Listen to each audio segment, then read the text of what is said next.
एखादी आई आपल्या बाळाला विचारते, बाळा तुला उद्या टिफिन मध्ये कोणती भाजी पाहिजे, भाकरी पाहिजे की चपाती पाहिजे, अशी म्हणणारी आमची आई आम्हाला दिसली. पण त्याच भाकरीसाठी दिवसभर स्वतःचं रक्त ठेवणारा आपला बाप आम्हाला कधी दिसला नाही. सर्वात मोठी शपथ घेतो. माझ्या तरुण वर्गाला सांगू, लक्षात घ्या, तुमच्या एका वेळेच्या जेवणाची चिंता करते तिला आई म्हणतात. तुमच्या एका वेळेच्या जेवणाची चिंता करते तिला आई म्हणतात. आणि तुमच्या आयुष्यभराच्या भाकरीची तरतूद करून ठेवतो ना, त्याला फक्त आणि फक्त बाप म्हणतात. बाप म्हणतात. अरे एखादी आई आपल्या बाळाला कडेवर घेऊन फिरवते, कारण आईचं उद्दिष्ट असतं की जे मी बघते ते माझा मुलगा बघून दे.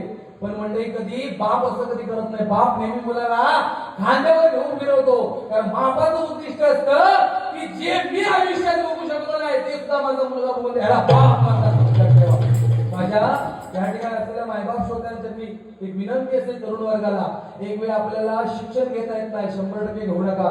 एक वेळ काम धंदा करता येत नाही, पोटा पाण्यातच करा, पण ईश्वरासारख्या आई वडिलांची मान समाजात खाली राहील असं वागू नका. ही खरी नवरात्री आहे, लक्षात ठेवा. म्हणून म्हणतोय का